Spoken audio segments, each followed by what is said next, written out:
Tonight on DC News Now. Chaos at a Navy Yard CVS. People are grabbing stuff out of the freezers, out of the drink compartments, off the shelves. Hear from the man who captured the mayhem on his cell phone.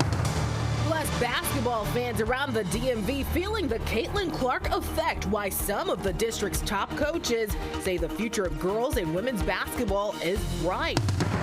A potential new sports complex in Woodbridge. The debate over how much value the building would actually offer. And the deadline to file your taxes has come and gone, but there's a chance you could be audited by the IRS. Stretching your dollar now, helping you correct any mistakes you may have made on your paperwork. Training your brain just like you would the rest of your body. Self-care activities are going to be something that you really want to prioritize. How you can program your mind to better cope with life's challenges. You're watching the station covering all of the DMV. This is DC News Now. Hi, everyone. Thanks for joining us tonight for DC News Now at 6 o'clock. I'm Chris Flanagan. And I'm Annalisa Gale. Caught on camera in the district now. This is video captured inside a CVS. This is people going through there, ransacking that area on Tuesday night. Yeah, it happened at the CVS in Navy Yard along New Jersey Avenue in Southeast. DC News Now's Daniel Hamburg spoke to the man who captured this video. He tells me he is frustrated. He's seen theft here at this CVS before, but he says the size of the group last night made him take out his phone and start recording. In this video shot by Dan Lang, you can see someone on an electric scooter, one of at least 6 teenagers or young men, running through CVS and ransacking the store. It was just total, complete, and utter chaos, and people were grabbing stuff out of the freezers, out of the drink compartments, off the shelves, and running out and knocking stuff off the shelves just to do it. Customers are fed up. This is ridiculous. And this is not the first, second one, third one? They've been hitting them like white on rice. In the video, 2 Metro Transit police officers are seen standing around. We're told they were there to assist DC police. It's crazy just to look at, just to see that they didn't do much there and that they just went in with no issue to do that. This theft comes even after the Secure DC bill passed last month, creating a new directing organized retail theft offense. I don't know how much that maybe hasn't been disseminated to these people. Maybe the information hasn't gotten to them that they're trying to do something in the city. Or maybe the bill isn't enough. Lang says he has no confidence in Mayor Bowser to fix this. The general tenor of the neighborhood is a big roll of the eyes, and when's my lease up tends to be what's going on in this neighborhood, and it's a shame. CVS says they are working with DC police in this investigation, and they say that the safety of their colleagues, customers, and patients are their top priority. And they also say they are ensuring all of the products that they need remain on the shelves. In Navy Yard, Daniel Hamburg, DC News Now.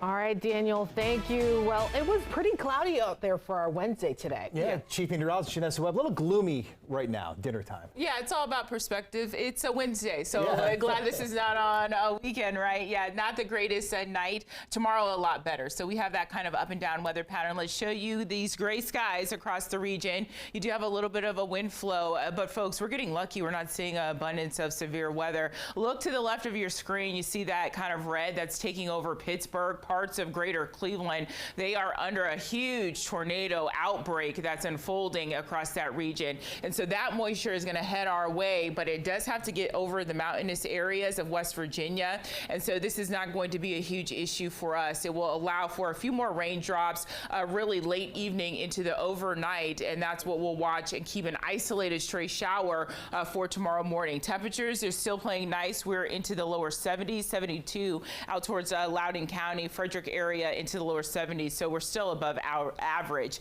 Hour by hour, we'll watch a few raindrops. We'll keep that on the isolated side for our western communities, and then we'll transition into partly cloudy skies. I have a great day in store for your Thursday. I have that full forecast. It's coming up. Okay, look forward. Janessa, thanks. All new tonight in the Commonwealth. The Virginia General Assembly is asking for a do-over. The House of Delegates using an unprecedented move to kill the state budget. That means they'll hold a special session to pass a budget before the July 1st deadline. Democrats, Republicans, and Governor Glenn Youngkin agreed the budget had no path forward, so now it's back to the drawing board. We look forward on this side of the aisle of the chamber to working to find a way forward with our colleagues on the other side of the aisle. and that together we can move for a better Commonwealth. We feel that we are close on a budget. We've got work to do. It doesn't mean we've agreed one. It just means we've got work to do. And therefore, we will be calling a special session to come back to review an agreed budget on the 13th of May for a vote on the 15th of May. Well, Youngkin added the idea to start the process materialized over the past few days, and it was a collective decision between him and the members of the General Assembly. In Maryland and Montgomery County, a Buddhist temple recently robbed of nearly $20,000. As our Christian Pena reports, the county is now providing grants to nonprofits and places of worship to deter such crime. That's right, White Tie is one of them, and they tell me they're deeply concerned for their safety. They're pleading law enforcement to do more to deter such crime in the area. The temple is a place for meditating and praying. But to the despair of Monk Jack, his temple, Wat Thai, is now a crime scene. Walk like they come to join the memorial service ceremony. Like they come and they go to upstairs and break to the room. And then they try looking for money. He's still in disbelief as he watches camera footage showing the burglary. Monk Jack says his temple was blindsided as they were going to deposit the money the next day. Montgomery County is not providing security grants to deter hate crimes. County executives actually proposed an increase in that for the next fiscal year up to $1.2 million. We've seen an increase in the number of requests each year, and frankly, we've seen an increase in the number of recipients we're able to serve each year. Nearly 140 organizations in the county have been awarded $900,000 in funding. Wat Thai is one of the organizations, but Monk Jack says more help is needed to support places of worship. Government take care of all of the worship house. I think it's very good. Like maybe pay attention when we have festival. Monk Jack is now praying and hoping the crime ends. He says monks in the area are concerned. Big problem for us. We come here for make the peace. The Romanian group is still at large. If you have any information on where they may be, you are encouraged to call 911. For now, reporting out of Montgomery County and Silver Spring, I'm Christian Pena, DC News Now. All right, Christian, thank you. Well, the Washington Commanders and Bank of America are joining forces to bring more affordable housing to Montgomery County. Both organizations teaming up with Habitat for Humanity to help build 27 new homes for Oleum Place community in Silver Spring there. Now, volunteers will also build a community shed at some point as well. Affordable housing for, families that are going to be blessed by, what they're doing. I love everything about it. They're definitely trying to create generational wealth for families.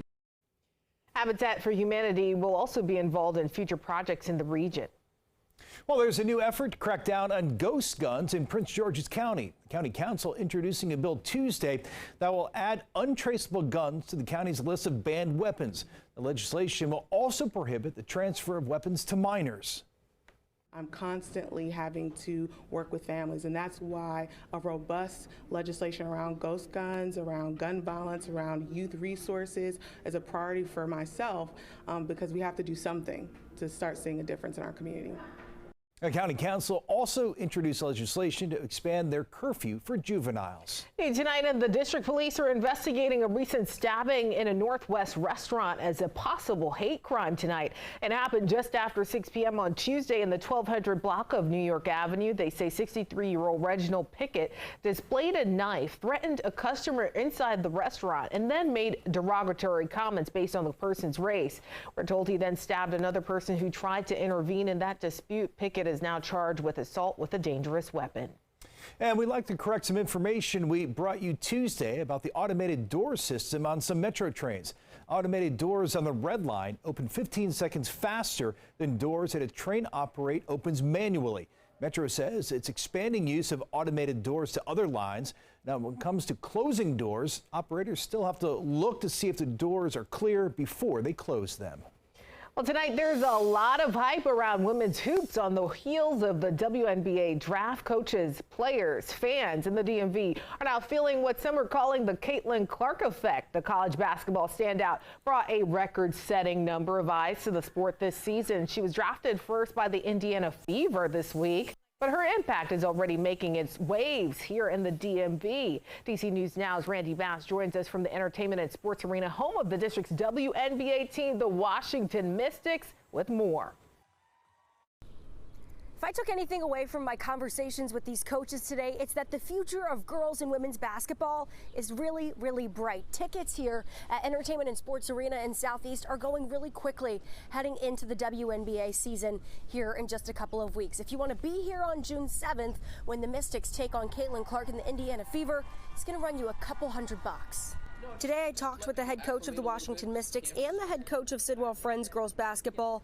They both say more eyes on the sport is a good thing for the game. Plus, more eyes means more money, and there's been recent scrutiny over salaries for WNBA players. Rookies in this year's women's draft were offered less than 6 figures to play professional ball this season, compared to the millions offered to some men. But with high-dollar endorsement deals on the table, women and girls might be able to make up some of the difference. The coaches I talked to tell me it gives young players something to aspire to. It really gives young girls and female athletes in general something to shoot for. A lot of our girls are very high-level athletes that spend a lot of time getting their games ready for the next level or for the recruitment period, but I just think there's, in general, just a new sense of motivation for these girls. Everybody's ready for more eyeballs to be on our league, for more opportunities for players, for more excitement, for more money in the game. All of those things. It's just a lot of things happening at the right time. The hype here only has to hang on for a couple more weeks heading into the WNBA season. That officially gets underway in mid-May. In Southeast, I'm Randy Bass, DC News Now.